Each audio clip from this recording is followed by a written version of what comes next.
Hello ladies and gentlemen, TX141 here, also known as Paul, bringing you another Ace in a Day gameplay for the arcade mode of War Thunder. In today's instalment I shall be reviewing the Focke-Wulf 190 D-9.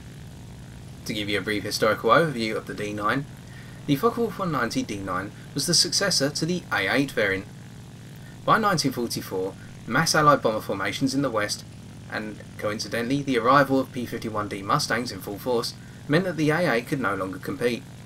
Its BMW 801 engine was designed to work at lower altitudes, and above 5,000 metres its performance fell drastically.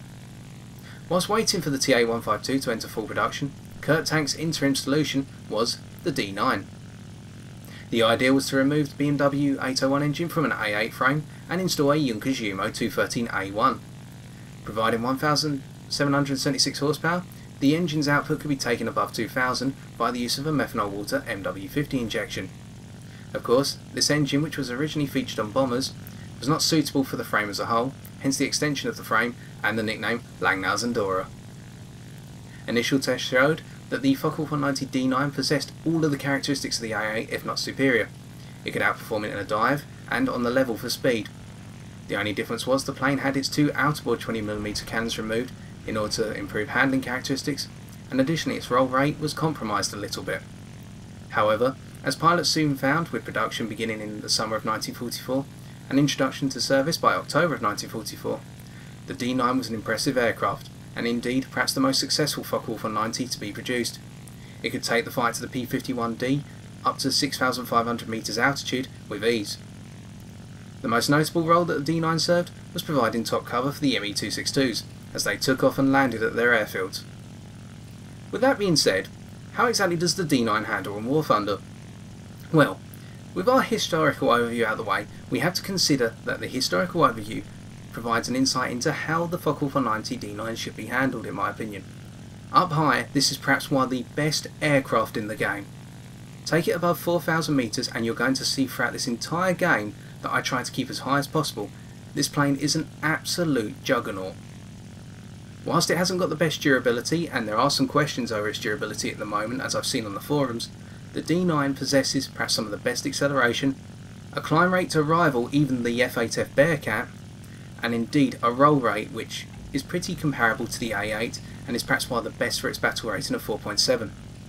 As we descended on the LA-7B, we ripped them to absolute pieces, with our armament of two 13mm machine guns based above the prop and two 20mm MG151 Mauser cannon based inboard firing through the propeller hub. Due to the overall synchronisation of all the guns firing through the propeller hub, it means that your fire rate is rather low, and with your ample ammunition supply, it means that you're going to have a lot of ammo left over throughout the course of your dogfights. It means that reloads will be infrequent, if not unnecessary, over the course of a single game. The setup I'm using is air target ammunition in all of my guns, a gun convergence of 250 metres and a fuel load of 30 minutes. The reason I have this setup is because I try to hit my targets at close range, and as a result I want maximum convergence at close range rather than at longer ranges. I try to avoid going for bombers in the D-9, and that I will come on to very shortly. So, with that being said, we dive down our P-63C King Cobra. As we're going to see, we catch them completely by surprise and rip them to pieces. We then overshoot this Yak 9U, but nothing to worry about, we'll just climb up because of our superior speed and pick a new target shortly, with our friendly B-17 being harassed but taking down the enemy fighters that are pursuing it. We carry on then. So, in addition to a brilliant armament and close range superiority in terms of this armament, what else does the D-9 possess? As we descend on our P-51D Mustang, your main contemporary and rival, achieving our third kill, we know that the overall dive speed of this plane is exceptional. Achieving kill number 4, we're maintaining a speed of over 600 km an hour as we pick up from our dive, going into another zoom climb. Returning to above 4,000 metres, this plane loves to accelerate, and not only that, it loves to handle well at high speed. If you intend to fly in terms of turn fighting, or indeed dogfighting this plane, I would always recommend keeping your speed above 400 km an hour, and there is a massive sweet spot of 500 km an hour. It is the most impressive sweet spot I've seen in any of the Focke-Wulf variants today. Anywhere between 400 to 700 km an hour, this plane handles very well. At about 750 km an hour, the ailerons start locking up and your roll rate begins to be compromised. As you can see here, we use our superior climb rate to keep well above this I-185 and descend upon them. And as they go to put their nose up, we do some damage, and we use our superior roll rate in order to snap roll out the way of rockets and cannon fire, before zoom climbing back up with all the speed we've achieved. While the I-185 may be the superior aircraft to us in terms of turn fighting, we can always be the more energetic player here, making sure to keep our distance and use our methanol water injection, or web, in order to stay above and hit them once again from high. As you're going to see, I'm having to use the rudder and the roll rate in order to avoid any additional cannon fire, and it's at this point that I decide to descend and break away, because I have the superior acceleration and indeed the superior dive speed to the I-185. Ergo, this means that I do not use the D-9 for turn fighting. You can turn fight in the D-9, but it'll have to be up against planes such as the Focke-Wulf Yak-9s, additionally P-51D Mustangs, Messerschmitt 109G variants, and other aircraft of that type. Your rudder is incredibly strong, and as a result, whenever you go to turn fight, always be sure to apply the rudder along with the aileron control in order to bring yourself around very quickly. There's not a nose heaviness to this plane, although it's depicted as a Langnau Zendora, and as a result that means that you will not have to bring the nose down and around in order to maximise your turn circle. Instead, this plane handles very well regardless. As we descend once again with a dive speed of 750 km an hour on a P-47D Thunderbolt, we pick them off nicely, achieving a beautiful critical and ripping the tail off, before putting a couple of shots in on a Yak-9P, achieving another critical. Our ace already in the bag, this gameplay on the Ground Strike Mount Gorge is proving quite chaotic, but rather successful. We bank around to face another I-185 head on, and we dodge completely out of the way of their fire, with our 6th kill in the bag on that Yak-9P. By snap rolling at the critical moment, we manage to absorb one cannon shell or spark it off our wings, and just break away, using our superior overall speed and climb rate. Now, returning to the point on bombers, as I stated at the start of this review, the reason I do not go after bombers in the D-9 is not because the plane cannot take them down. However, because the fire rate of your armament is rather limited to the fact it's firing through the propeller, it means that you will not be able to put the ordnance out fast enough. Especially if you try to engage a B-17 from behind. While it's a suicide wish, regardless of the plane, B-17's gunners will be able to get onto target and take you out as quickly as you can start putting the rounds in, by comparison with planes such as the Focke-Wulf 190AA, whereby the outer board cannons have got the increased fire rate, or indeed if you're flying a plane which has got all the cannons in the wings, such as a Tempest Mark V.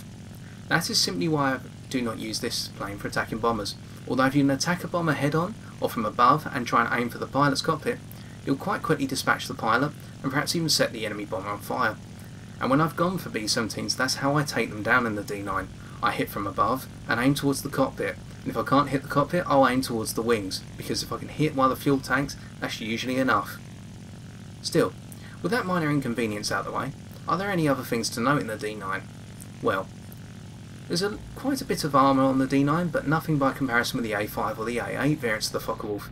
You'll be able to take some hits, but as I said, the durability of this plane is questionable at the moment. However, usually for the playstyle that I employ, I take very few hits. I only get greys usually, as you've seen so far.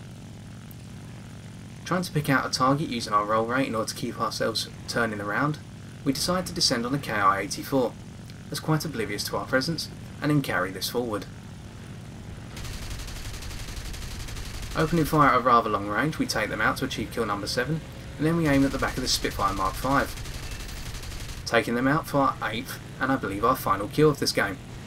As we maintain our speed over 750 km an hour coming out, and we continue to dive to break away from any pursuers, we note that we bypass a number of enemy planes, but by the time they're able to react to our presence, haven't got the time to fire, including this A6M3, who by the time they bring their guns onto bear, is miles away from us.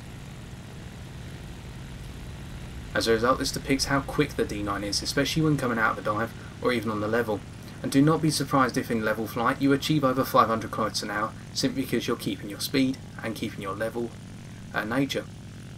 And with that all being said, and the end of the game here, let's take a look at some endgame stats.